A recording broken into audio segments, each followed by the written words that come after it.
श्री गणेशाय नमः। श्री शिव महापुराण की कथा। रुद्र संहिता पार्वती खंड। कर्पूर गौरम करुणावतारम संसार सारम भुजगेन्द्रहारम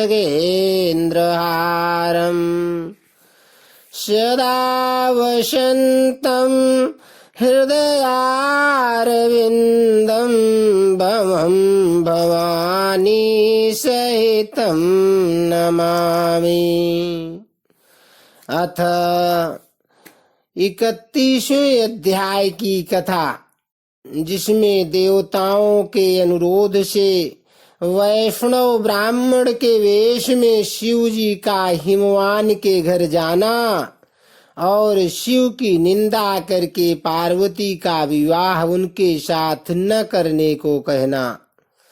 बोलो शंकर भगवान की जय। ब्रह्मा जी कहते हैं, नारद, मेना और हिमवान की भगवान शिव के प्रति उच्च कोटि की अनन्य भक्ति देख इंद्र आदि सब देवता परस्पर विचार करने लगे। तदनंतर गुरु बृहस्पति और ब्रह्मा जी की सम्मति के अनुसार सभी मुख्य देवताओं ने शिव जी के पास जाकर उनको प्रणाम किया और वह हाथ जोड़कर उनकी स्तुति करने लगे। देवता बोले, देव देव महादेव, करुणा शंकर, हे प्रभु, हम आपकी शरण में आए हैं, कृपा कीजिए। आपको नमस्कार है। स्वामिन, आप भक्त वत्सल होने के कारण सदा भक्तों के कार्य सिद्ध करते हैं, दीनों का उद्धार करने वाले और दया के सिंधु हैं तथा भक्तों को विपत्तियों से छुड़ाने वाले हैं। इस प्रकार महेश्वर की स्तुति करके इंद्र सहित संपूर्ण देवताओं ने मेना और हिमवान की अनन्य शिव भक्ति के विषय में सारी बातें आदर पूर्वक बताई। देवताओं की यह बात सुनकर महेश्वर ने उनकी प्रार्थना स्वीकार कर ली और हंसते हुए उन्हें आश्वासन देकर विदा किया। तब सब देवता अपना कार्य सिद्ध हुआ मानकर भगवान सदाशिव की प्रशंसा करते हुए शीघ्र अपने घर को लौटकर प्रसन्नता का अनुभव करने लगे। तदनंतर भक्त वत्सल महेश्वर भगवान शंभु, जो माया के स्वामी हैं, निर्विकार चित्त के शैलराज के यहाँ गए। उस समय गिरिराज हिमवान सभा भवन में बंधु वर्ग से घिरे हुए पार्वती सहित प्रसन्नता पूर्वक बैठे थे। इसी अवसर पर वहां सदाशिव ने पदार्पण किया। वह हाथ में दंड छत्र, शरीर पर दिव्य वस्त्र, ललाट में उज्जवल तिलक, एक हाथ में स्फटिक की माला और गले में शालग्राम धारण किए भक्ति पूर्वक हरिनाम का जप कर रहे थे और देखने में साधु वेशधारी ब्राह्मण जान पड़ते थे। उन्हें आया देख सपरिवार हिमवान उठकर खड़े हो गए। उन्होंने उन अपूर्व अतिथि देवता को भूतल पर दंड के समान पकड़कर भक्तिभाव से साष्टांग प्रणाम किया। देवी पार्वती ब्राह्मण रूपधारी प्राणेश्वर शिव को पहचान गई थी, अतः उन्होंने भी उनको मस्तक झुकाया और मन ही मन बड़ी प्रसन्नता के साथ उनकी स्तुति की। ब्राह्मण रूपधारी शिव ने उन सबको प्रेम पूर्वक आशीर्वाद दिया, किंतु शिवा को सबसे अधिक मनोवांछित शुभ आशीर्वाद प्रदान किया। शैलाधिराज हिमवान ने बड़े आदर से उन्हें मधुपर्क आदि पूजन सामग्री भेंट की और ब्राह्मण ने बड़ी प्रसन्नता के साथ वह सब ग्रहण किया। तत्पश्चात गिरिश्रेष्ठ हिमाचल ने उनका कुशल समाचार पूछा। मुने, अत्यंत प्रीति पूर्वक उन द्विजराज की विधिवत पूजा करके शैलराज ने पूछा, आप कौन हैं? तब उन ब्राह्मण शिरोमणि ने गिरिराज से शीघ्र ही आदर पूर्वक कहा। वह श्रेष्ठ ब्राह्मण बोले, गिरिश्रेष्ठ, मैं उत्तम विद्वान वैष्णव ब्राह्मण हूँ और ज्योतिषी की वृत्ति का आश्रय लेकर भूतल पर भ्रमण करता रहता हूँ। मन के समान मेरी गति है। मैं सर्वत्र जाने में समर्थ और गुरु की दी हुई शक्ति से सर्वज्ञ, परोपकारी, शुद्ध आत्मा, दया सिंधु और विकार नाशक हूँ। मुझे ज्ञात हुआ है कि तुम अपनी इस लक्ष्मी शरीखी सुंदर रूप वाली दिव्य सुलक्षणा अपनी पुत्री को एक आश्रय रहित, असंग, कुरूप और गुणहीन वर महादेव जी के हाथ में देना चाहते हो। वह रुद्र देवता मरघट में वास करते, शरीर में सांप लपेटे रहते और योग साधते फिरते हैं। उनके पास पहनने के लिए एक वस्त्र भी नहीं है। वैसे ही नंग धड़ंग घूमते हैं। आभूषण की जगह सर्प धारण करते हैं। उनके कुल का नाम आज तक किसी को ज्ञात नहीं हुआ। वह कुपात्र और कुशील हैं। स्वभावतः विहार से दूर रहते हैं। सारे शरीर में भस्म रमाते हैं। क्रोधी और अविवेकी हैं। उनकी अवस्था कितनी है यह किसी को ज्ञात नहीं। वह अत्यंत कुत्सित जटा का बोझ सदा सिर पर धारण किए रखते हैं। वह भले बुरे सबको आश्रय देने वाले भ्रमणशील, नागहारधारी, भिक्षुक, कुमार्ग परायण तथा हठपूर्वक वैदिक मार्ग का त्याग करने वाले हैं। ऐसे अयोग्य वर को आप अपनी बेटी ब्याहना चाहते हैं? अचल राज, अवश्य ही आपका यह विचार मंगलदायक नहीं है। नारायण कुल में उत्पन्न ज्ञानियों में श्रेष्ठ गिरिराज, मेरे कथन का मर्म समझो। तुमने जिस पात्र को ढूंढ रखा है वह इस योग्य नहीं है कि उसके हाथ में पार्वती का हाथ दिया जाए। शैलराज, तुम ही देखो, उनके एक भी भाई बंधु नहीं है। तुम तो बड़े बड़े रत्नों की खान हो, किंतु उनके घर में भूंजी भांग भी नहीं है। वह सर्वथा निर्धन है। गिरिराज, तुम शीघ्र ही अपने भाई बंधुओं से, मेना देवी से, सभी बेटों से और पंडितों से भी प्रयत्न पूर्वक पूछ लो, किंतु पार्वती जी से न पूछना, क्योंकि उन्हें शिव के गुण दोष की परख नहीं है। ब्रह्मा जी कहते हैं कि नारद, ऐसा कहकर पूर्ण देवता जो नाना प्रकार की लीला करने वाले शांत स्वरूप शिव ही थे, शीघ्र खा पी कर आनंद पूर्वक वहां से अपने घर को चल दिए। इति अध्याय 31। अब 32वें अध्याय में मेना का कोप भवन में प्रवेश, भगवान शिव का हिमवान के पास सप्तर्षियों को भेजना तथा हिमवान द्वारा उनका सत्कार, सप्तर्षियों तथा अरुंधति का और महर्षि वशिष्ठ का मेना और हिमवान को समझाकर पार्वती का विवाह भगवान शिव के साथ करने के लिए कहना। ब्रह्मा जी कहते हैं, ब्राह्मण रूपधारी शिव के वचनों का मेना के ऊपर बड़ा प्रभाव पड़ा और उन्होंने दुखी होकर पति से कहा, गिरिराज, इन वैष्णव ब्राह्मण ने शिव जी की जो निंदा की है उसे सुनकर मेरा मन उनकी ओर से बहुत खिन्न एवं विरक्त हो गया है। हे शैलेश्वर, रुद्र के रूप, शील और नाम से भी कुत्सित हैं। मैं उन्हें अपनी सुलक्षणा पुत्री कदापि नहीं दूंगी।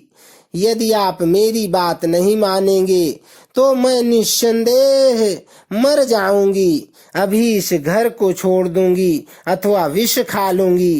पार्वती के गले में फांसी लगाकर गहन वन में चली जाऊंगी अथवा उसे महासागर में डुबो दूंगी, परंतु अपनी बेटी को रुद्र के गले नहीं मढ़ूंगी। ऐसा कहकर मेना तुरंत कोप भवन में चली गई और अपने हार को फेंक कर रोती हुई धरती पर लौट गई। इधर भगवान शिव को इस बात का पता लगा। तब उन्होंने अरुंधति सहित सप्तर्षियों को बुलाया तथा मेना के पास जाकर उन्हें समझाने की आज्ञा दी। शिव जी का आदेश प्राप्त कर भगवान शिव को नमस्कार करके वे दिव्य ऋषि आकाश मार्ग से उस स्थान को चल दिए जहाँ हिमवान की नगरी थी। उस दिव्य पुरी को देख कर उन सप्तर्षियों को बड़ा विस्मय हुआ। वह हिमाचल पुरी की परस्पर प्रशंसा करते हुए सब ऐश्वर्यों से भरे पूरे हिमवान के घर जा पहुँचे। उन सूर्य तुल्य तेजस्वी सातों ऋषियों को दूर से आकाश के रास्ते आते देख हिमवान को बड़ा विस्मय हुआ। वह बोले, ये 7 सूर्य तुल्य तेजस्वी मुनि मेरे पास आ रहे हैं। मुझे प्रयत्न पूर्वक इस समय इनकी पूजा करनी चाहिए। सबको सुख देने वाले हम गृहस्थ लोग धन्य हैं, जिनके घर पर ऐसे महात्मा पदार्पण किया करते हैं। ब्रह्मा जी कहते हैं, इसी समय वह मुनि आकाश से उतरकर पृथ्वी पर खड़े हो गए। उन्हें सामने देख हिमवान बड़े आदर के साथ आगे बढ़े और हाथ जोड़ मस्तक झुकाकर उन सप्तर्षियों को प्रणाम करने के पश्चात उन्होंने बड़े सम्मान के साथ उन सब की पूजा की तथा उन्हें आगे करके कहा, मेरा गृहाश्रम आज धन्य हो गया। योग कहकर उन्हें बैठने के लिए भक्ति पूर्वक आसन ला कर दिया। जब वे आसनों पर बैठ गए तब उनकी आज्ञा लेकर हिमवान भी बैठे और वहां उन ज्योतिर्मय महर्षियों से इस प्रकार बोले। हिमवान ने कहा, आज मैं धन्य हूँ, कृत्य हूँ, मेरा जीवन सफल हो गया। मैं लोक में बहुत से तीर्थों की भांति दर्शनीय बन गया, क्योंकि आप जैसे विष्णु रूपी महात्मा मेरे घर पधारे हैं। आप लोग पूर्ण काम हैं। हम दीनों के घरों में आपका क्या काम हो सकता है? तथापि मुझ सेवक के योग्य यदि कोई कार्य है तो कृपा पूर्वक उसे अवश्य कहें। उसे पूर्ण करने में मेरा जीवन सफल हो जाएगा। ऋषि बोले, शैलराज, भगवान शिव को जगत का पिता कहा गया है और शिवा जगन माता मानी गई हैं। अतः तुम्हें महात्मा शंकर को अपनी कन्या देनी चाहिए। हिमालय, ऐसा करके तुम्हारा जन्म सफल हो जाएगा तथा तुम जगत गुरु के भी गुरु हो जाओगे, इसमें संशय नहीं है। मुनीश्वर, सप्तर्षियों का यह वचन सुनकर हिमवान ने दोनों हाथ जोड़ उन्हें प्रणाम करके इस प्रकार कहा। हिमालय बोले, महाभाग सप्तर्षियों, आप लोगों ने जो बात कही है उसे शिव की इच्छा से मैंने पहले से ही मान रखा था, किंतु प्रभो, इन दिनों एक वैष्णव धर्मी ब्राह्मण ने आकर भगवान शिव के प्रति प्रसन्नता पूर्वक बहुत सी उल्टी बातें बताई हैं। तभी से शिवा की माता का ज्ञान भ्रष्ट हो गया है। वो अपनी बेटी का विवाह उस योगी रुद्र के साथ नहीं करना चाहती। ब्राह्मणों, वह बड़ा भारी हट करके मैले कपड़े पहन कोप भवन में चली गई हैं और समझाने पर भी समझ नहीं रही हैं। मैं भी उस वैष्णव ब्राह्मण की बात सुनकर ज्ञान भ्रष्ट हो गया हूँ। आपसे सच कहता हूँ, भिक्षुक रूपधारी महेश्वर को बेटी देने की मेरी भी अब इच्छा नहीं है। ब्रह्मा जी कहते हैं, नारद, मुनियों के बीच में बैठे हुए शैलराज शिव की माया से मोहित हो उपर्युक्त बात कहकर चुप हो रहे। तब उन सभी सप्तर्षियों ने शिव की माया की प्रशंसा करके मेना के पास अरुंधति को भेजा। पति की आज्ञा पाकर ज्ञानदायिनी अरुंधति देवी तुरंत उस घर में गई जहाँ मेना और पार्वती थी। जाकर उन्होंने देखा मेना शोक से आकुल होकर पृथ्वी पर पड़ी है। तब उन साध्वी देवी ने बड़ी सावधानी के साथ मधुर एवं हितकर बात कही। अरुंधति बोली, साध्वी रानी मेनके, उठो, मैं अरुंधति तुम्हारे घर में आई हूँ तथा दयालु सप्तर्षि भी पधारे हैं। अरुंधति का स्वर सुनकर मेनका शीघ्र उठ गई और लक्ष्मी जैसी तेजस्विनी उन पतिव्रता देवी के चरणों में मस्तक रखकर बोली। मेना ने कहा, अहो, हम पुण्य जन्मा जीवों को आज यह किस पुण्य का फल प्राप्त हुआ है कि हमारे इस घर में जगत सृष्टा ब्रह्मा जी की पुत्रवधू और महर्षि वशिष्ठ की पत्नी पधारी हैं। देवी, आप किस लिए आई हैं यह मुझे बताइए। मैं और मेरी पुत्री आपकी दासी के समान हैं। आप हम पर कृपा कीजिए। मीना के ऐसा कहने पर साध्वी अरुंधति ने उनको बहुत अच्छी तरह समझाया बुझाया और उन्हें साथ ले वे प्रसन्नता पूर्वक उस स्थान पर आई जहाँ वे सप्तर्षि विद्यमान थे। सप्तर्षिगण बातचीत में बड़े निपुण थे। उन सब ने भगवान शिव के युगल चरणार बिंदों का स्मरण करके शैलराज को समझाना आरंभ किया। ऋषि बोले, शैलेंद्र, हमारा शुभ कारक वचन सुनो।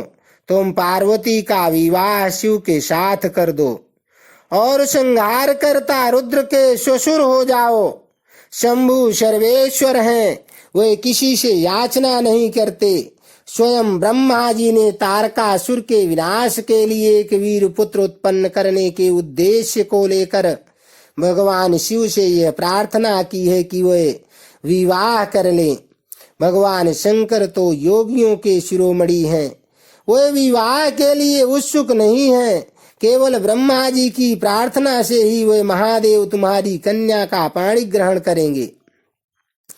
तुम्हारी पुत्री ने जब तपस्या की थी उस समय उसके सामने उन्होंने उससे विवाह की प्रतिज्ञा कर ली थी। इन्हीं दो कारणों से वो योगी राज शिव विवाह करेंगे। ऋषियों की यह बात सुनकर हिमालय हंस पड़े और कुछ भयभीत हो विनय पूर्वक बोले। हिमालय ने कहा, मैं शिव के पास कोई राजोचित सामग्री नहीं देखता हूँ। उनका न कोई घर है, न ऐश्वर्य है और न कोई स्वजन या बंधु बांधव ही है। मैं अत्यंत निर्लिप्त योगी को अपनी बेटी देना नहीं चाहता। आप लोग वेद विधाता ब्रह्मा जी के पुत्र हैं, अतः अपना निश्चित विचार बताइए और कहिए, जो पिता काम से, मोह से, भय से अथवा लोभ से किसी अयोग्य वर के हाथ में अपनी कन्या दे देता है वह मरने के बाद नरक में जाता है।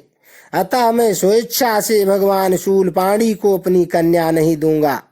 इसलिए महर्षियों, जो उचित विधान हो उसे आप लोग कीजिए। मुनीश्वर नारद हिमाचल के इस वचन को सुनकर बातचीत करने में निपुण महर्षि वशिष्ठ ने उनसे यूं कहा। वशिष्ठ जी बोले, शैलेश्वर, मेरी बात सुनो।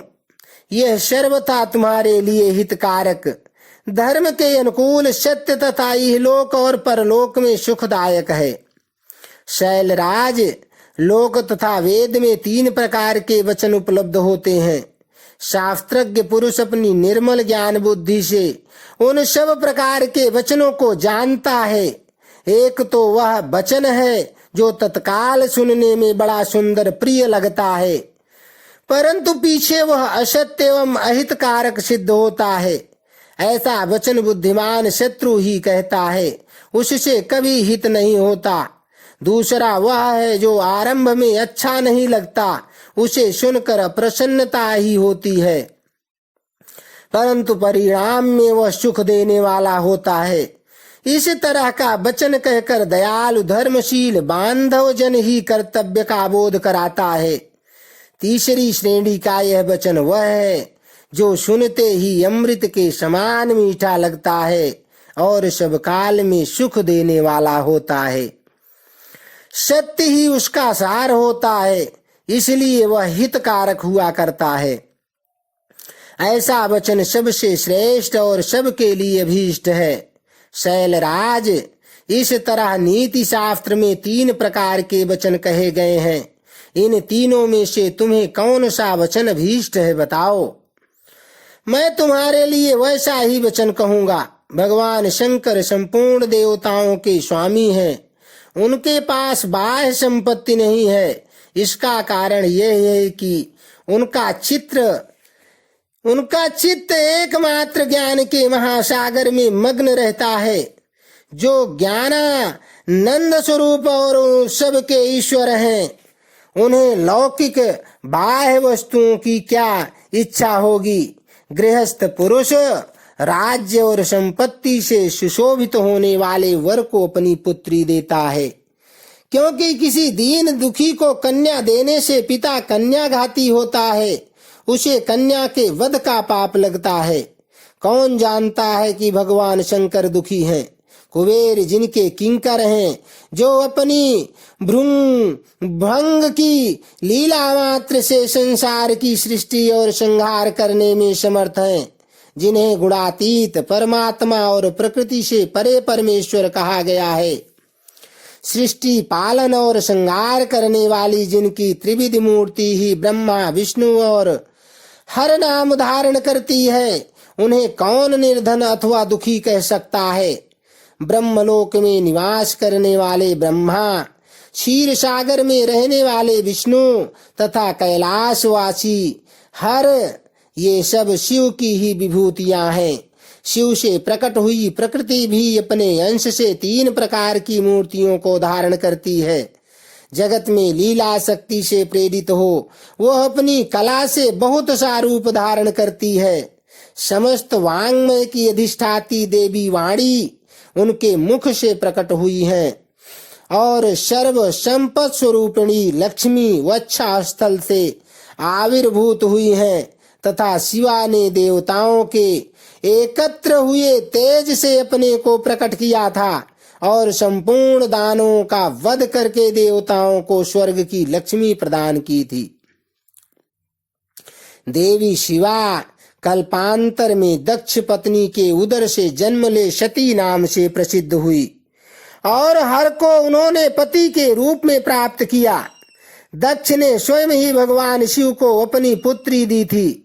सती ने पति की निंदा सुनकर योग बल से अपने शरीर को त्याग दिया था। वही कल्याणमयी सती अब तुम्हारे वीर्य और मीना के गर्भ से प्रकट हुई हैं।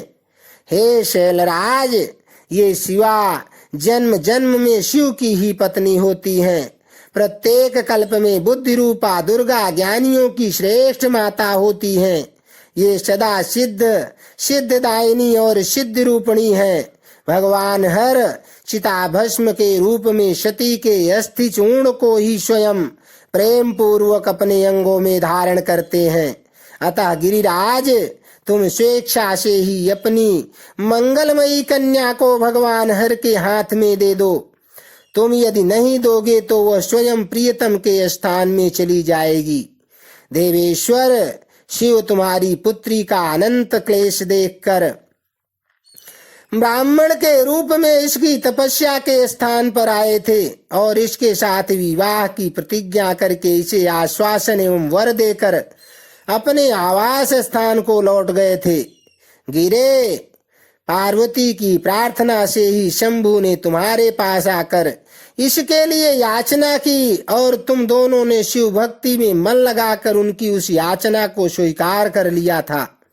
गिरीश्वर, बताओ फिर किस कारण से तुम्हारी बुद्धि विपरीत हो गई। भगवान शिव ने देवताओं की प्रार्थना से प्रभावित होकर हम सब ऋषियों को और अरुंधति देवी को भी तुम्हारे पास भेजा है। हम तुम्हें यही शिक्षा देते हैं कि तुम पार्वती को रुद्र के हाथ में दे दो। गिरे, ऐसा करने पर तुम्हें महान आनंद प्राप्त होगा। हे शैलेंद्र, यदि तुम स्वेच्छा से अपनी बेटी शिवा को शिव के हाथ में नहीं दोगे तो भावी के बल से ही इन दोनों का विवाह हो जाएगा। तात, भगवान शंकर ने तपस्या में लगी हुई पार्वती को वैसा ही वर दिया है। ईश्वर की हुई प्रतिज्ञा कभी पलट नहीं सकती। गिरिराज, ईश्वर के वश में रहने वाले समस्त साधु पुरुषों की भी प्रतिज्ञा का संसार में किसी के द्वारा उल्लंघन होना कठिन है, फिर साक्षात ईश्वर की प्रतिज्ञा के लिए तो कहना ही क्या। इति अध्याय 32 से 33। 34वें अध्याय में सप्तर्षियों के समझाने तथा मेरु आदि के कहने से पत्नी सहित हिमवान का शिव अथवा अपनी पुत्री के विवाह का निश्चय करना तथा सप्तर्षियों का शिव के पास जा उन्हें सब बात बताकर अपने धाम को जाना।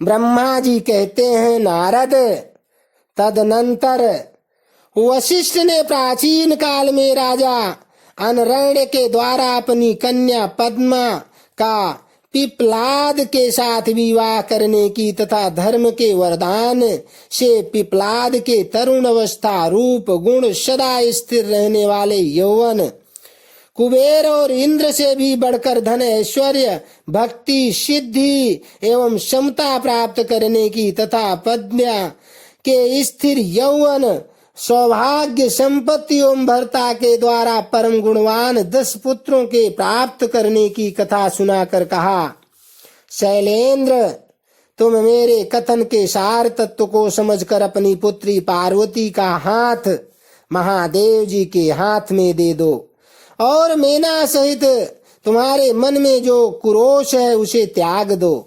आज से 1 सप्ताह व्यतीत होने पर अत्यंत शुभ और दुर्लभ मुहूर्त आने वाला है। उस समय चंद्रमा लग्न के स्वामी होकर अपने पुत्र बुध के साथ लग्न में ही स्थित होंगे। उनका रोहिणी नक्षत्र के साथ योग होगा।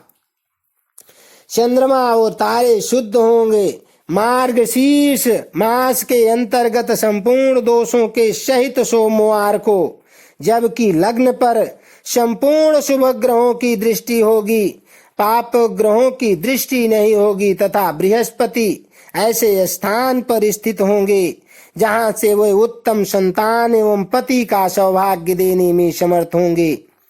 ऐसे मुहूर्त में तुम अपनी कन्या मूल प्रकृति ईश्वरी जगदम्बा पार्वती को जगत पिता भगवान शिव के हाथ में देकर कृतार्थ हो जाओ। ऐसा कहकर ज्ञान शिरोमणि मुनिवर वशिष्ठ नाना प्रकार की लीला करने वाले भगवान शिव का स्मरण करके चुप हो गए। वशिष्ठ जी की बात सुनकर सेवकों और पत्नी सहित गिरिराज हिमालय बड़े विस्मित हुए और दूसरे दूसरे पर्वतों से बोले। हिमालय ने कहा, गिरिराज मेरु, सही, गंधमादन, मंदराचल, मैनाक और विंध्याचल आदि पर्वतेश्वरों, आप सब लोग मेरी बात सुने। वशिष्ठ जी ऐसी बात कह रहे हैं, अब मुझे क्या करना चाहिए इस बात का विचार करना है। आप लोग अपने मन से सब बातों का निर्णय करके जैसा ठीक समझें वैसा करें। हिमाचल की यह बात सुनकर सुमेरु आदि पर्वत बली भांति निर्णय करके उनसे प्रसन्नता पूर्वक बोले। पर्वतों ने कहा, महाभाग, इस समय विचार करने से क्या लाभ है। जैसा ऋषि लोग कहते हैं उसके अनुसार ही कार्य करना चाहिए। वास्तव में यह कन्या देवताओं का कार्य सिद्ध करने के लिए ही उत्पन्न हुई है। इसने शिव के लिए ही अवतार लिया है, इसलिए यह शिव को ही दी जानी चाहिए। यदि इसने रुद्रदेव की आराधना की है और रुद्र ने आकर इसके साथ वार्तालाप किया है तो इसका विवाह उन्हीं के साथ होना चाहिए। ब्रह्मा जी कहते हैं, नारद, उन मेरु आदि पर्वतों की यह बात सुनकर हिमाचल बड़े प्रसन्न हुए और गिरिजा भी मन ही मन हंसने लगी। अरुंधति ने भी अनेक कारण बताकर, नाना प्रकार की बातें सुनाकर और विविध प्रकार के इतिहासों का वर्णन करके मेना देवी को समझाया। तब शैल पत्नी मेनका सब कुछ समझ गई और प्रसन्न चित्त हो उन्होंने मुनियों को, अरुंधति जी को और हिमाचल को भी भोजन कराकर स्वयं भोजन किया। तदनंतर ज्ञानी गिरिश्रेष्ठ हिमाचल ने उन मुनियों की भली भांति सेवा की। उनका मन प्रसन्न और सारा भ्रम दूर हो गया। उन्होंने हाथ जोड़कर प्रसन्नता पूर्वक उन महर्षियों से कहा। हिमालय बोले, महाभाग सप्तर्षियों, आप लोग मेरी बात सुने।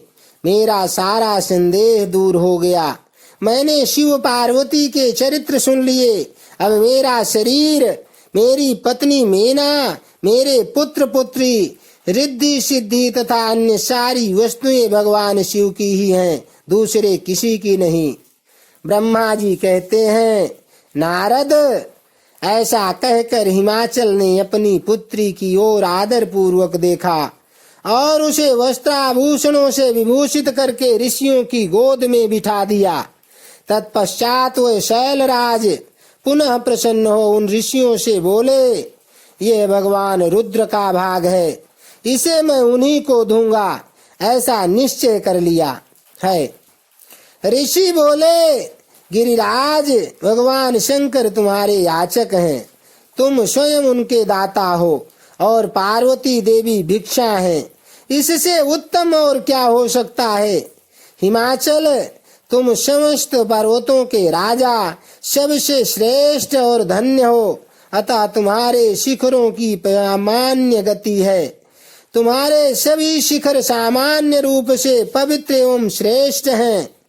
ब्रह्मा जी कहते हैं, नारद, ऐसा कहकर निर्मल अंतःकरण वाले उन मुनियों ने गिरिराज कुमारी पार्वती को हाथ से छूकर आशीर्वाद देते हुए कहा, शिवे, तुम भगवान शिव के लिए सुखदायिनी हो, तुम्हारा कल्याण होगा। जैसे शुक्ल पक्ष में चंद्रमा बढ़ते हैं, उसी प्रकार तुम्हारे गुणों की वृद्धि हो। ऐसा कहकर सब मुनियों ने गिरिराज को प्रसन्नता पूर्वक फल फूल दे विवाह के पक्के होने का दृढ़ विश्वास कर लिया। उस समय परम सती सुमुखी अरुंधति ने प्रसन्नता पूर्वक भगवान शिव के गुणों का बखान करके मीना को लुभा लिया। तदनंतर गिरिराज हिमवान ने परम उत्तम मांगलिक लोकाचार का आश्रय ले हल्दी और कुमकुम से अपनी दाढ़ी मूछ का मार्जन किया। तत्पश्चात चौथे दिन उत्तम लग्न का निश्चय करके परस्पर संतोष दे वह सप्तर्षि भगवान शिव के पास चले गए। वहां जाकर शिव को नमस्कार और विविध सूक्तियों से उनका स्तवन करके वह वशिष्ठ आदि सब मुनि परमेश्वर शिव से बोले। ऋषियों ने कहा, देव देव महादेव परमेश्वर महाप्रभो, आप प्रेम पूर्वक हमारी बात सुने। आपके इन सेवकों ने जो कार्य किया है उसे जान ले। हे महेश्वर, हमने नाना प्रकार के सुंदर वचन और इतिहास सुनाकर गिरिराज और मीना को समझा दिया है। गिरिराज ने आपके लिए पार्वती का वरदान वाग्दान कर दिया है। अब इसमें कोई ननुनच नहीं है। अब आप अपने पार्षदों तथा देवताओं के साथ उनके यहाँ विवाह के लिए जाइए। हे महादेव प्रभो, अब शीघ्र हिमाचल के घर पधारिए और वेदोक्त रीति के अनुसार पार्वती का अपने लिए पाणी ग्रहण कीजिए। सप्तर्षियों का यह वचन सुनकर लोकाचार परायण महेश्वर प्रसन्न चित्र हो हंसते हुए इस प्रकार बोले।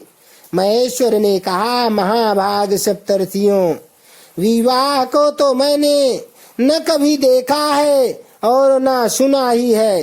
तुम लोगों ने पहले जैसा देखा है उसके अनुसार विवाह की विशेष विधि का वर्णन करो।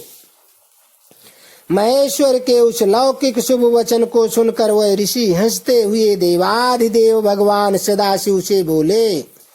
ऋषियों ने कहा, प्रभो, आप पहले तो भगवान विष्णु को विशेषतः उनके पार्षदों सहित शीघ्र बुला लें, फिर पुत्रों सहित ब्रह्मा जी को, देवराज इंद्र को, समस्त ऋषियों को, यक्ष गंधर्व किन्नर सिद्ध विद्याधर और अप्सराओं को प्रसन्नता पूर्वक आमंत्रित करें। इनको तथा अन्य सब लोगों को यहाँ सादर बुलवा लें। वह सब मिलकर आपके कार्य का साधन कर लेंगे, इसमें संशय नहीं है। ब्रह्मा जी कहते हैं, नारद, ऐसा कहकर वे सातों ऋषि उनकी आज्ञा ले भगवान शंकर की स्थिति का वर्णन करते हुए वहां से प्रसन्नता पूर्वक अपने धाम को चले गए। इति अध्याय 34 से 36। 37वें अध्याय में हिमवान का भगवान शिव के पास लग्न पत्रिका भेजना, विवाह के लिए आवश्यक सामान जुटाना, मंगलाचार का आरंभ करना, उनका निमंत्रण पाकर पर्वतों और नदियों का दिव्य रूप में आना, पुरी की सजावट तथा विश्वकर्मा द्वारा दिव्य मंडप एवं देवताओं के निवास के लिए दिव्य लोकों का निर्माण करवाना। नारद जी ने पूछा, तात महाप्राज्ञ प्रभो, आप कृपा पूर्वक ये बताइए कि सप्तर्षियों के चले जाने पर हिमाचल ने क्या किया। ब्रह्मा जी ने कहा कि मुनीश्वर, अरुंधति सहित तुम सप्तर्षियों के चले जाने पर हिमवान ने जो कार्य किया वह तुम्हें बता रहा हूँ।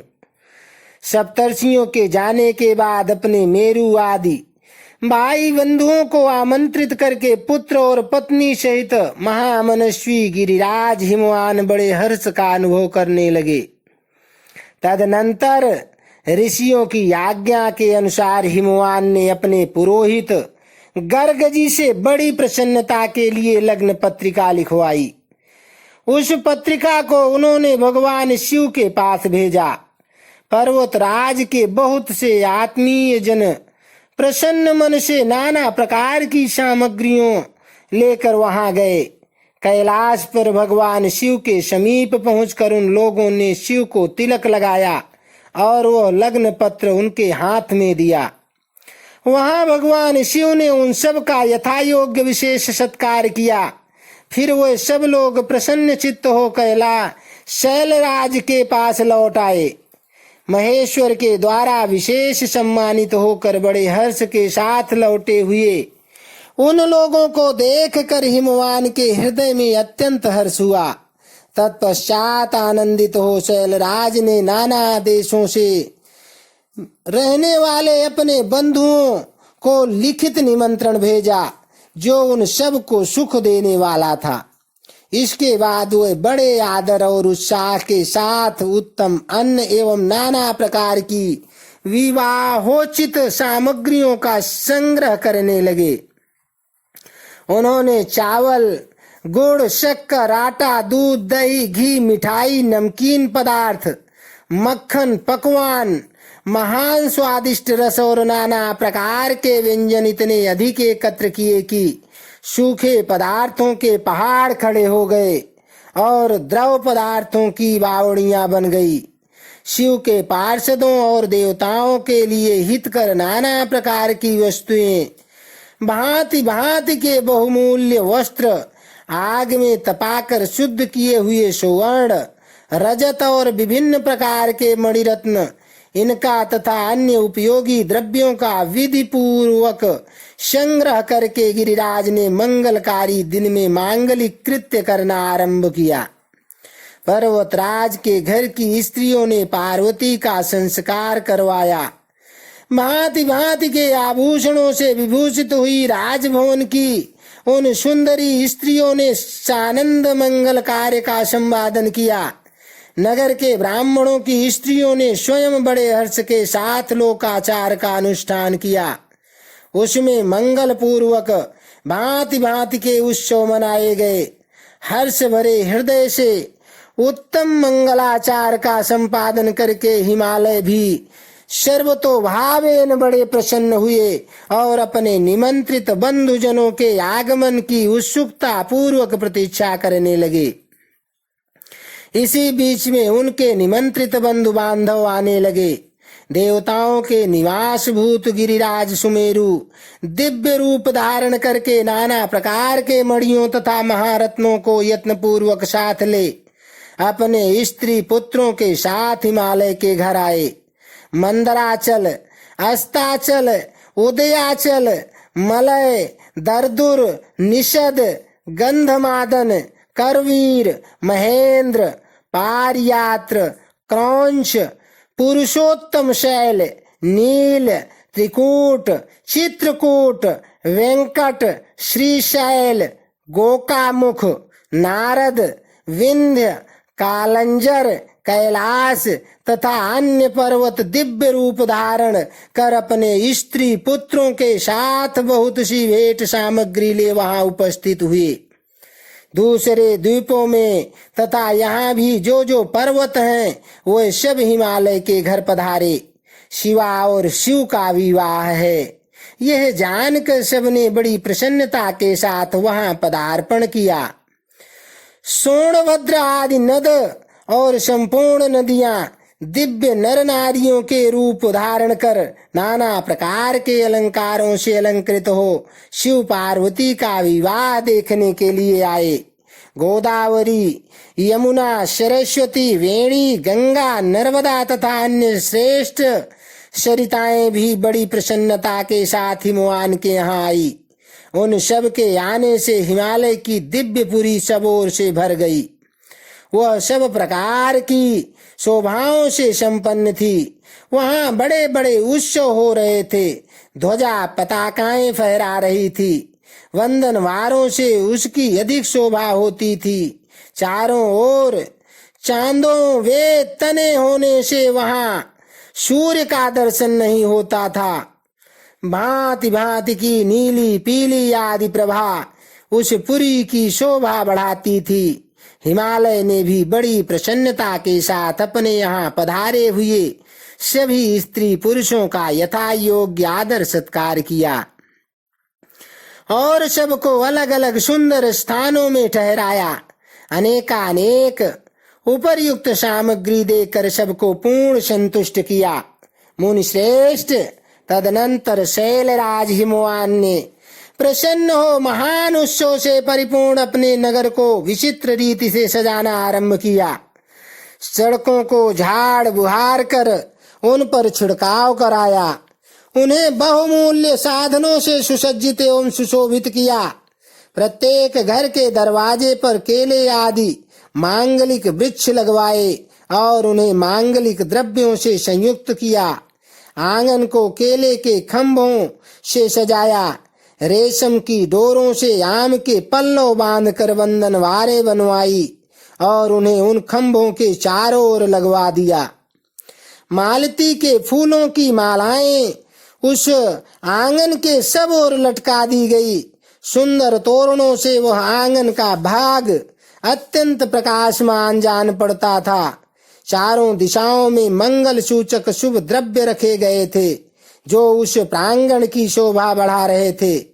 इसी प्रकार अत्यंत प्रसन्नता से भरे हुए गिरिराज हिमवान ने महान प्रभावशाली गर्ग मुनि को आगे करके अपनी पुत्री के लिए प्रस्तुत करने योग्य सारा उत्तम मंगल कार्य संपन्न किया। उन्होंने विश्वकर्मा को बुलाकर आदर पूर्वक एक मंडप बनवाया जिसका विस्तार बहुत अधिक था। वेदी आदि के कारण वह मंडप बहुत मनोहर जान पड़ता था। देवर्षे वह मंडप कई योजन विस्तृत था। अनेक शुभ लक्षणों से युक्त तथा नाना प्रकार के आश्चर्यों से परिपूर्ण था। वहां स्थावर और जंगम सभी वस्तुएं कृत्रिम बनी थी परंतु असली वस्तुओं के समान प्रतीत होती थी। उनसे उस मंडप की मनोहरता बढ़ गई थी। वहां सब और ऐसी अद्भुत वस्तुएं थी जो उस मंडप का सर्वस्व जान पड़ती थी। नाना प्रकार की निराली वस्तुओं का चमत्कार वहां छा रहा था। वहां की स्थावर वस्तुओं से जंगम और जंगम वस्तुओं से स्थावर पराजित हो रहे थे, अर्थात वे एक दूसरे से बढ़कर शोभाशाली और चमत्कार पूर्ण दिखाई देते थे। उस मंडप की स्थल भूमि जल से पराजित हो रही थी, अर्थात चतुर से चतुर मनुष्य भी यह नहीं जान पाते थे कि इसमें कहाँ जल है और कहाँ स्थल। कहीं कृत्रिम सिंह बने थे और कहीं सारसों की पंक्तियां, कहीं बनावटी मोर थे जो अपनी सुंदरता से मन को मोह लेते थे, कहीं कृत्रिम स्त्रियां थी जो पुरुषों के साथ नृत्य करती हुई देखी जाती थी। वह कृत्रिम होने पर भी सब लोगों की ओर देखती और उनके मन को मोह में डाल देती थी। उसी विधि से मनोहर द्वारपाल बने थे जो स्थावर होने पर भी जंगमों के समान जान पड़ते थे। वो अपने हाथों से धनुष उठाकर उन्हें खींचते देखे जाते थे। द्वार पर कृत्रिम महालक्ष्मी खड़ी थी जिनकी रचना अद्भुत थी, वह समस्त शुभ लक्षणों से संयुक्त दिखाई देती थी। उन्हें देखकर ऐसा जान पड़ता था मानो क्षीर सागर से साक्षात लक्ष्मी ही आ गई हूँ। उस मंडप में स्थान स्थान पर सजाए कृत्रिम हाथी खड़े किए गए थे, जो असली हाथियों के समान ही प्रतीत होते थे।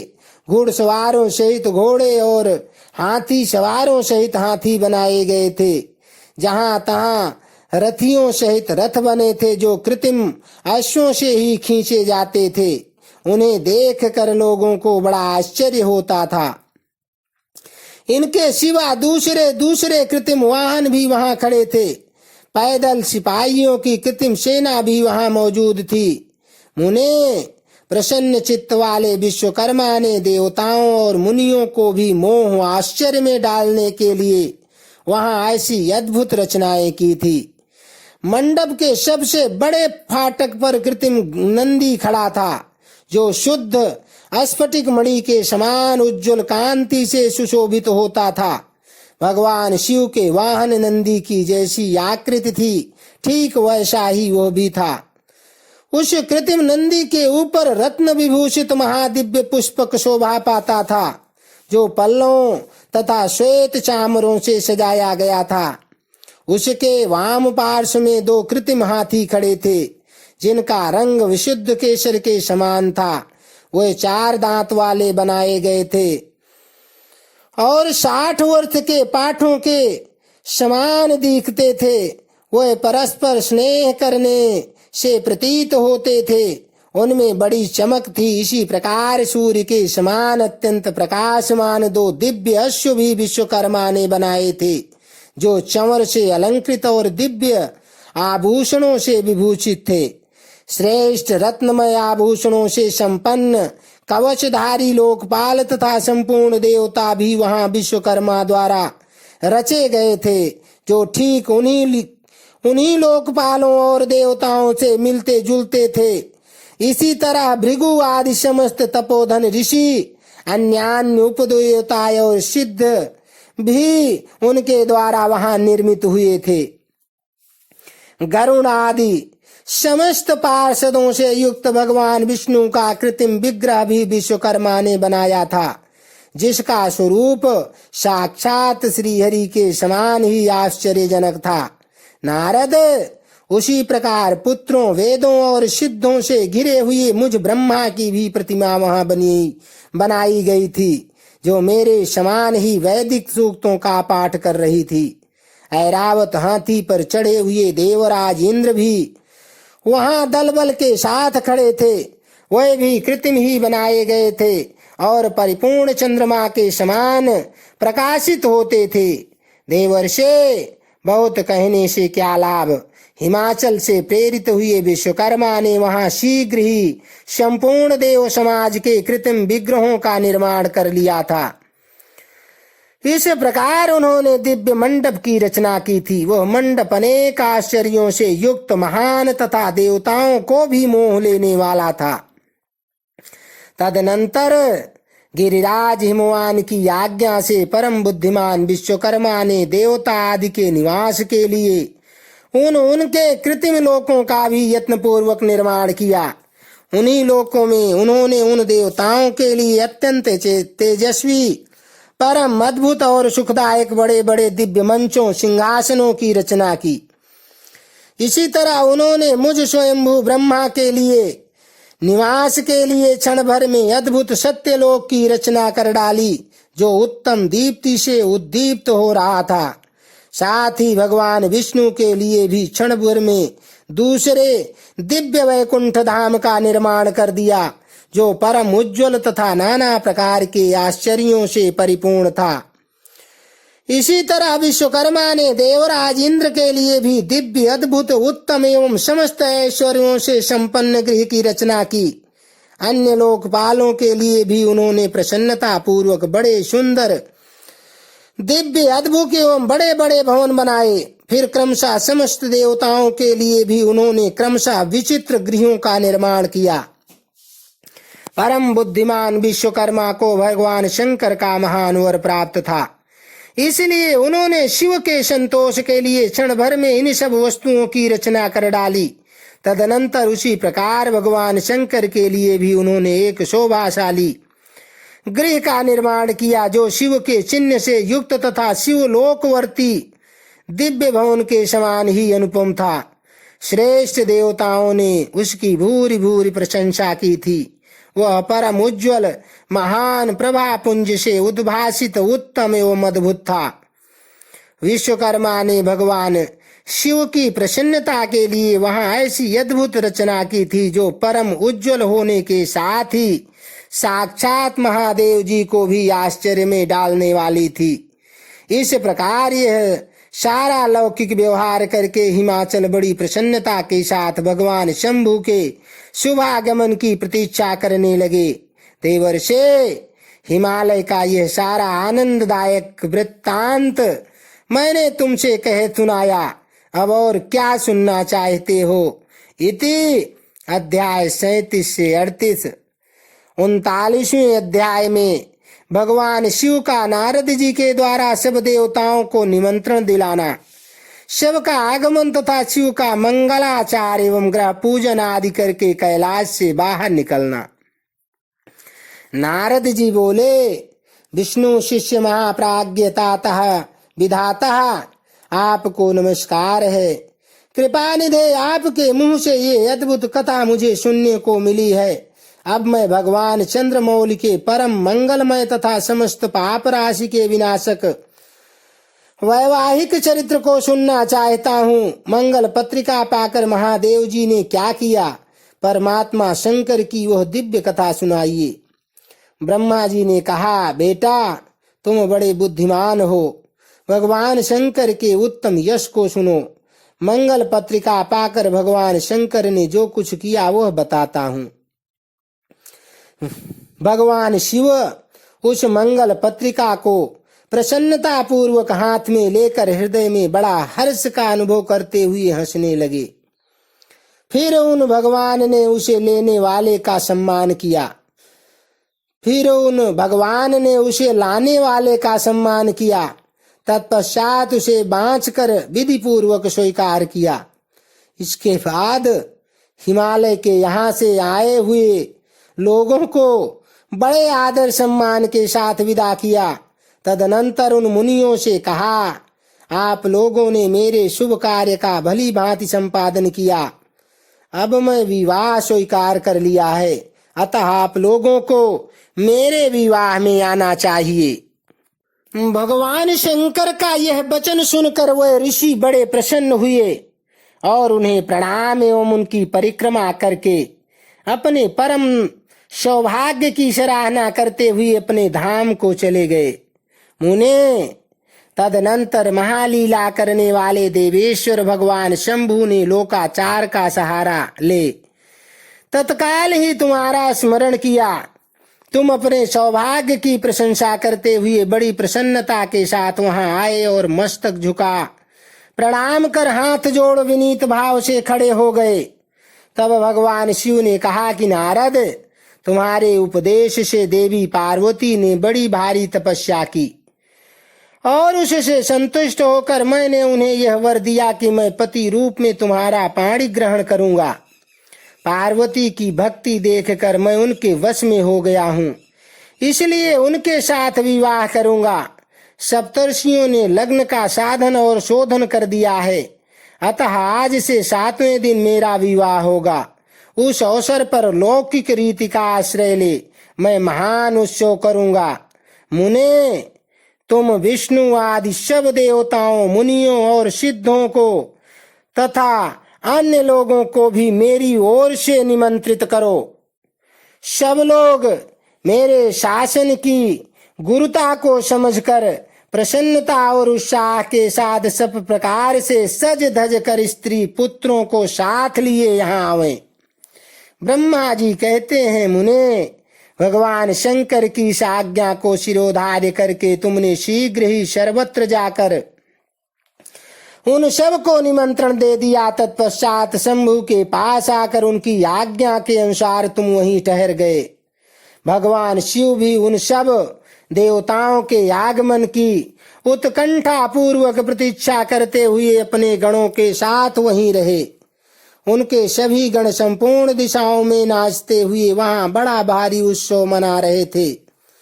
इसी बीच में भगवान विष्णु सुंदर वेश धारण किए अपनी पत्नी और दल बल के साथ शीघ्र ही कैलाश पर्वत पर आए और भक्ति भाव से भगवान शिव को प्रणाम करके उनकी आज्ञा पाकर प्रसन्नता पूर्वक उत्तम स्थान में ठहर गए। इसी प्रकार मैं अपने गणों के साथ प्रसन्न स्वतंत्रता पूर्वक शीघ्र ही कैलाश गया और भगवान शंभु को प्रणाम करके अपने सेवकों सहित सानंद वहां ठहरा। तदनंतर इंद्र आदि लोकपाल और उनकी स्त्रियां आवश्यक सामान के साथ खूब सज धज कर वहां आई। वे सब के सब उत्सव मना रहे थे। तत्पश्चात मुनि, नाग, सिद्ध, उपदेवता तथा अन्य लोग भी निमंत्रित हो उत्सव मनाते हुए वहां आए। उस समय महेश्वर ने वहां आए हुए सब देवता आदि का पृथक पृथक सहर्ष स्वागत सत्कार किया। फिर तो कैलाश पर्वत पर बड़ा अद्भुत और महान उत्सव होने लगा। देवांगनाओं ने उस अवसर पर यथा योग्य नृत्य आदि किया। विष्णु आदि जो देवता भगवान शंभु की वैवाहिक यात्रा संपन्न कराने के लिए इस समय वहां आए हुए थे, वे सब यथा स्थान ठहर गए। भगवान शिव की आज्ञा पाकर सब लोग उनके प्रत्येक कार्य को अपना ही कार्य समझकर नियंत्रित रूप से करने लगे और इसे शिव की सेवा मानने लगे। उस समय सातों मातृकाएं वहां बड़ी प्रसन्नता के साथ शिव को यथा योग्य आभूषण पहनाने लगी। मुनि श्रेष्ठ, परमेश्वर भगवान शिव का जो स्वाभाविक वेश था वही उनकी इच्छा से उनके लिए आभूषण की सामग्री बन गया। उस समय चंद्रमा स्वयं उनके मुकुट के स्थान पर जा विराजे। उनका जो सुंदर ललाटवर्ती तीसरा नेत्र था वही शुभ तिलक बन गया। मुने, कानों के आभूषणों के रूप में जो 2 सर्प बताए गए हैं वे नाना प्रकार के रत्नों से युक्त 2 कुंडल बन गए। अन्य अंगों में स्थित सर्प उन अंगों के अतिरमणीय नाना रत्नमय आभूषण हो गए। उनके शरीर में जो भस्म लगा हुआ था वही चंदन आदि का अंगराग बन गया और उनके जो गज चर्म आदि परिधान थे वह सुंदर दिव्य दुकूल बन गए। इस प्रकार उनका रूप इतना सुंदर हो गया कि उसका वर्णन करना कठिन है। वह साक्षात ईश्वर तो थे ही। उन्होंने पूरा पूर्वा ऐश्वर्य प्राप्त कर लिया। तदनंतर समस्त देवता, यक्ष, दानव, नाग, पक्षी, अप्सरा और महर्षि गण मिलकर भगवान शिव के समीप गए और महान उत्सव मनाते हुए प्रसन्नता पूर्वक उनसे बोले, महादेव, हे महेश्वर, अब आप महादेवी गिरिजा को ब्याह लाने के लिए हम लोगों के साथ चलिए हम पर कृपा कीजिए। तत्पश्चात विज्ञान से प्रसन्न हृदय वाले भगवान विष्णु ने भगवान शंकर को भक्ति भाव से प्रणाम करके उपर्युक्त प्रस्ताव के अनुरूप ही बात कही। भगवान विष्णु बोले, शरणागत वत्सल देव महादेव, हे प्रभो, आप अपने भक्त जनों का कार्य सिद्ध करने वाले हैं, अतः मेरा एक निवेदन है, सुनिए। कल्याणकारी शंभो, आप गृह सूक्तोक्त विधि के अनुसार गिरिराज कुमारी पार्वती देवी के साथ अपने विवाह का कार्य कराइए। हर आपके द्वारा विवाह की विधि का संपादन होने पर वही लोक में सर्वत्र विख्यात हो जाएगी। अतः नाथ, आप कुल धर्म के अनुसार प्रेम पूर्वक मंडप स्थापन और नंदी मुख श्राद्ध कराइए तथा लोक में अपने यश का विस्तार कीजिए। ब्रह्मा जी कहते हैं, नारद, भगवान विष्णु के ऐसा कहने पर लोकाचार परायण परमेश्वर शंभु ने विधि पूर्वक सब कार्य किया। उन्होंने सारा आभ्युदायिक कार्य कराने के लिए मुझको ही अधिकार दे दिया था। अतः वहां मुनियों को साथ ले मैंने आदर और प्रसन्नता के साथ वह सब कार्य संपन्न किया। महामुने, उस समय कश्यप, अत्रि, वशिष्ठ, गौतम, भागुरी, गुरु, कौलव, बृहस्पति, शक्ति, जमदग्नि, पराशर, मार्कंडेय, शिलापाक, अरुणपाल, अकृतश्रम, अगस्त्य, च्यवन, गर्ग, शिलाद, दधीचि, उपमन्यु, भरद्वाज, अकृत, व्रण, पिप्पलाद, कुशिक, कौत्स तथा शिष्यों सहित व्यास, ये और दूसरे बहुत से ऋषि जो भगवान शिव के समीप आए थे, मेरी प्रेरणा से विधि पूर्वक वहां आभ्युदयिक कर्म कराने लगे। वे सब के सब वेदों के पारंगत विद्वान थे। अतः वेदोक्त विधि से वैवाहिक मंगलाचार करके ऋग्वेद, यजुर्वेद और सामवेद के विविध उत्तम सूक्तों द्वारा महेश्वर की रक्षा करने लगे। उन सब ऋषियों ने बड़ी प्रसन्नता के साथ बहुत से मंगल कार्य कराए। मेरी और शंभु की प्रेरणा से उन्होंने विघ्नों की शांति के लिए प्रीति पूर्वक ग्रहों का और समस्त मंडलवर्ती देवताओं का पूजन किया। वह सब लौकिक वैदिक कर्म यथोचित रीति से करके भगवान शिव बहुत संतुष्ट हुए और उन्होंने प्रसन्नता पूर्वक ब्राह्मणों को प्रणाम किया। तदनंतर वह सर्वेश्वर महादेव देवताओं और ब्राह्मणों को आगे करके उस गिरिश्रेष्ठ कैलाश से हर्ष पूर्वक निकले।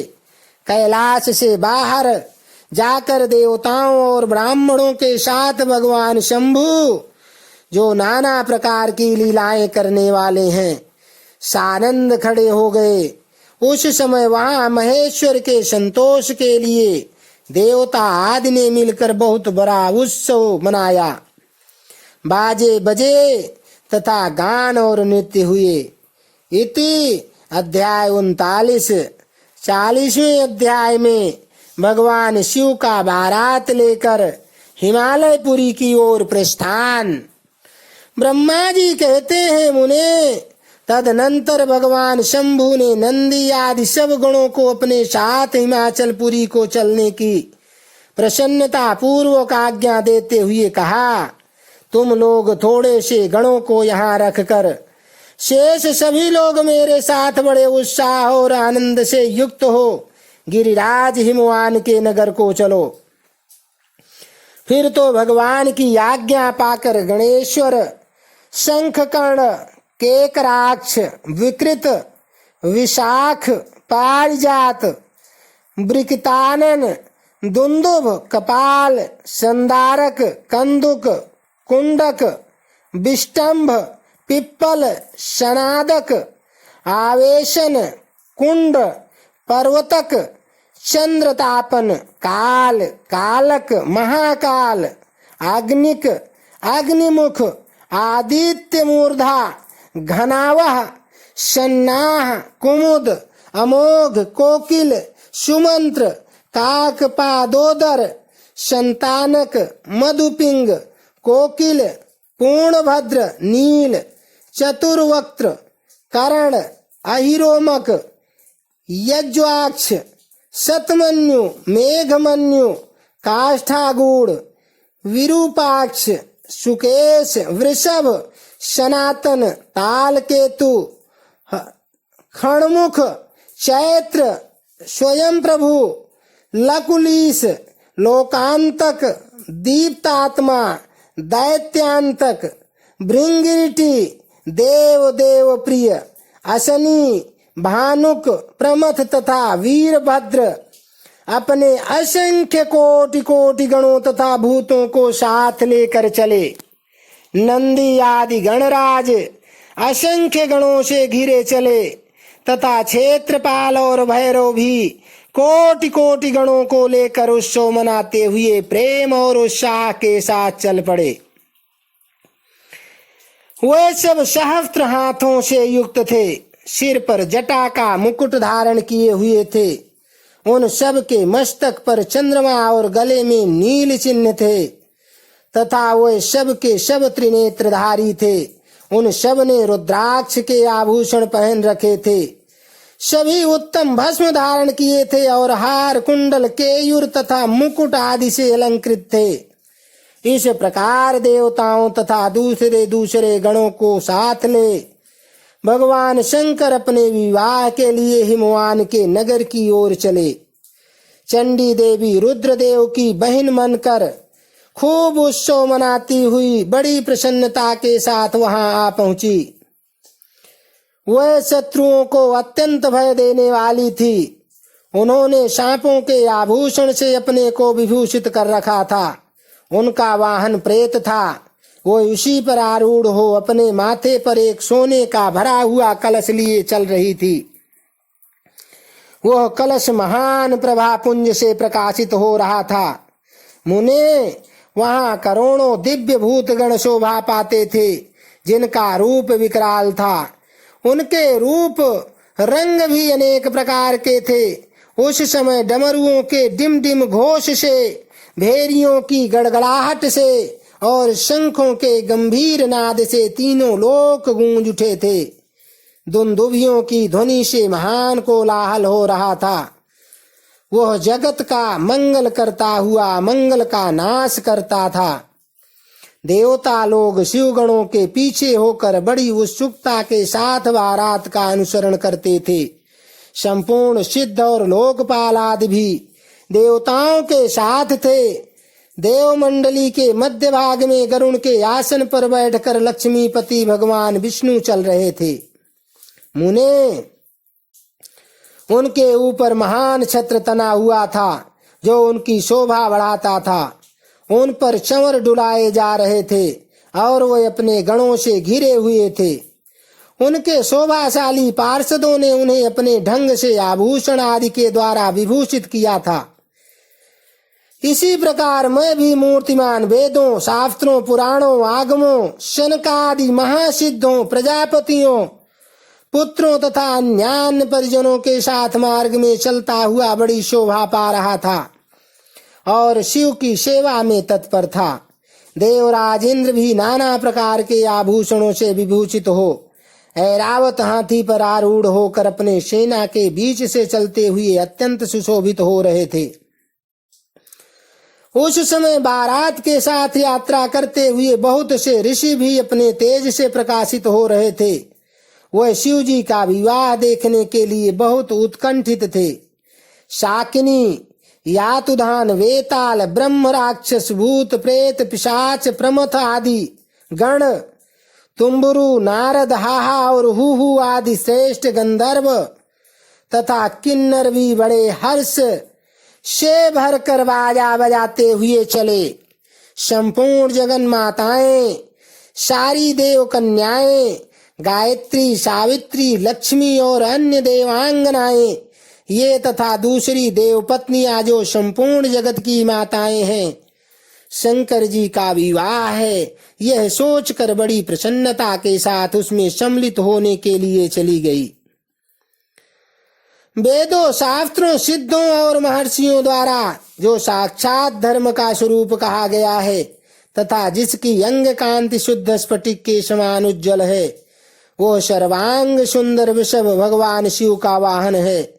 धर्मवत्सल महादेव जी उस वृषभ पर आरूढ़ हो सबके साथ यात्रा करते हुए बड़ी शोभा पा रहे थे। देवर्षियों के समुदाय उनकी सेवा में उपस्थित थे। इन सब देवताओं और महर्षियों के एकत्र हुए समुदाय से महेश्वर की बड़ी शोभा हो रही थी। उनका बहुत श्रृंगार किया गया था। वे शिवा का पाणी ग्रहण करने के लिए हिमालय के भवन को जा रहे थे। नारद, इस प्रकार बारात की यात्रा संबंधी उत्सव, उत्तम उत्सव से युक्त शंभु का चरित्र कहा गया। अब हिमालय नगर में जो सुंदर वृत्तांत घटित हुआ उसे सुनो। इति अध्याय 40। बोलो शंकर भगवान की जय। हर हर हर महादेव।